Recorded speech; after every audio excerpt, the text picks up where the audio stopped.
अमित शाह ने कहा था कि वो खालिस्तान आंदोलन को आगे नहीं बढ़ने देंगे, नहीं पनपने देंगे। इंदिरा गांधी ने भी ऐसा ही कहा था। अगर आप भी ऐसा ही करेंगे तो आपको इसका खामियाजा भुगतना पड़ेगा।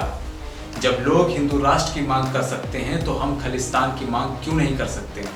इंदिरा गांधी ने खालिस्तान का विरोध करने की कीमत चुकाई थी।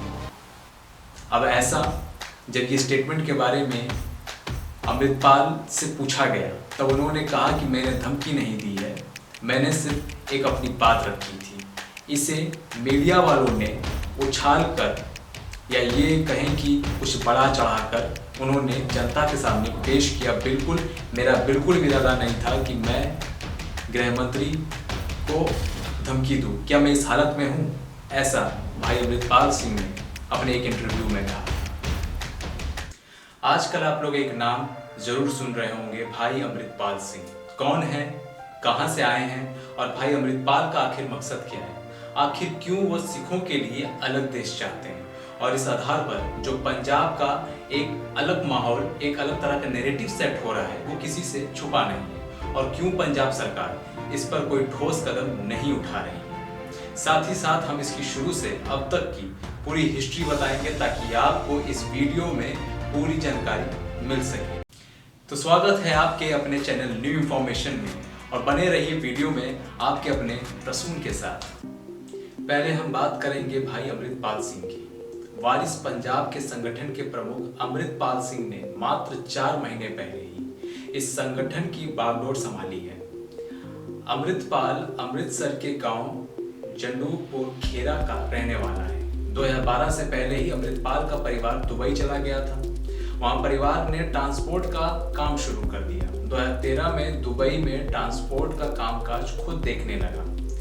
अगस्त 2022 में अमृतपाल दुबई से अकेला ही पंजाब आया था। अक्टूबर में अमृतपाल ने जनरल सिंह भिंडरावाला के गांव रोडे में वारिस पंजाब दे संगठन के नए मुखिया के तौर पर ओहदा संभाला। यह संगठन दिल्ली हिंसा के आरोपी दीप सिद्धू ने बनाया था। इस दौरान आयोजित समारोह में अमृतपाल ने खुद को जनरल सिंह भिंडरावाला का अनुयायी बताते हुए सिख युवाओं को अगली जंग के लिए तैयार होने का आह्वान किया था। इसके बाद खुफिया एजेंसी सतर्क हो गई थी। उसके बारे में जांच शुरू की गई। पृथक गांव में जांच करने गए गुप्तचर विभाग के एक अधिकारी का कहना है कि लोगों ने बताया कि वह काफी शर्मिला था, पढ़ाई में भी औसत ही था। खालिस्तानी विचारधारा का पाठ उसे दुबई में ही पढ़ाया गया है। अमृतपाल सिंह क्या चाहते हैं, आइए हम इस पे बात करते हैं। पहला कि वो अपने आप को भारतीय नहीं मानता है, वो अपने आप को पंजाबी खालिस्तानी मानता है। दूसरा, भाई अमृतपाल भारतीय संविधान को नहीं मानते हैं। उनका कहना है कि संविधान में हमारे लिए संशोधन नहीं हुआ है।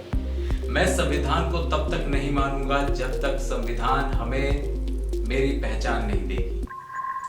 तीसरा, जब हिंदू राष्ट्र की मांग कर सकता है तो हम खालिस्तान की मांग क्यों नहीं कर सकते हैं। चौथा, मैं हिंदू के खिलाफ बिल्कुल भी नहीं हूं, ना ही हिंदुओं से मेरी कोई नफरत है। पांचवा, हम एक अपने पावर के लिए लड़ रहे हैं और इस समय पंजाब माइग्रेशन से लड़ रहा है। छठा, मैं नशे के खिलाफ लड़ रहा हूं। मैं पंजाब के भटके हुए युवा जो नशे में लिप्त हो रहे हैं उनको बाहर निकालने में कोशिश कर रहा हूं। सातवां, मैं अपने धर्म का प्रचार प्रसार कर रहा हूं। आइए हम इसके इतिहास के पन्नों को पढ़ते हैं और समझते हैं ये सिलसिला कब शुरू हुआ, खालिस्तान आखिर है क्या, और इसकी चर्चा आपको साल में 4 या 5 बार आपके कानों तक इसकी हुंकार सुनाई दे जाती ही होगी। अब ये जानने के लिए आपको थोड़ा पीछे जाना होगा। इस कहानी की शुरुआत 31 दिसंबर 1929 से है। उस समय लाहौर में कांग्रेस अधिवेशन हुआ जिसमें मोतीलाल नेहरू ने पूर्ण स्वराज की मांग की। कांग्रेस की मांग का 3 समूहों ने विरोध किया। पहला, मोहम्मद जिन्ना की मुस्लिम लीग। दूसरा, भीमराव अंबेडकर की अगुवाई वाला दलित समूह। और तीसरा, मास्टर तारा सिंह शिरोमणि अकाली दल। तारा सिंह ने पहली बार सिखों के लिए अलग राज्य की मांग की थी, लेकिन तब तक खालिस्तान शब्द का कोई प्रयोग नहीं हुआ था। आजादी के बाद जब भारत का बंटवारा हुआ और पाकिस्तान अलग देश बन गया, इस बंटवारे ने पंजाब दो हिस्सों में बंट गया। एक हिस्सा पाकिस्तान के पास और दूसरा भारत में रहा। इसके बाद अकाली दल ने सिखों के लिए अलग राज्य की मांग और तेज कर दी। इसी मांग को लेकर 1947 में पंजाबी सूबा आंदोलन शुरू हुआ। अलग राज्य की मांग को लेकर 19 साल तक आंदोलन चलता रहा। आखिरकार 1966 में तब की प्रधानमंत्री इंदिरा गांधी ने इस मांग को मान लिया। इंदिरा गांधी सरकार में पंजाब 3 हिस्सों में बांटा। सिखों के लिए पंजाब, हिंदी बोलने वालों के लिए हरियाणा और तीसरा हिस्सा चंडीगढ़। कहां से आया खालिस्तान? खालिस्तान का आइडिया नया नहीं है। कुछ दस्तावेजों के मुताबिक मार्च 1940 में खालिस्तान शब्द का पहली बार इस्तेमाल हुआ था। खालिस्तान मतलब खालसाओं का देश। माना जाता है कि मार्च 1940 में डॉक्टर वीर सिंह भट्टी ने पहली बार खालिस्तान शब्द का इस्तेमाल किया था। उन्होंने उस समय कुछ टेम्पलेट छपवाए थे जिसमें सिखों के लिए खालिस्तान नाम से अलग देश की मांग की गई थी। उन्होंने ये टेम्पलेट मुस्लिम लीग के लाहौर डिक्लेरेशन के जवाब में छपवाया था। 1956 में जब भाषा के आधार पर राज्यों को बांटा गया तो पंजाब की मांग को नजरअंदाज कर दिया गया। इसको लेकर जमकर आंदोलन हुआ। 1966 में इंदिरा गांधी ने सिखों के लिए अलग प्रदेश तो बना दिया। इससे कुछ समय तक तो शांति रही, लेकिन विरोध के सुर अंदर ही अंदर भभक रहे थे।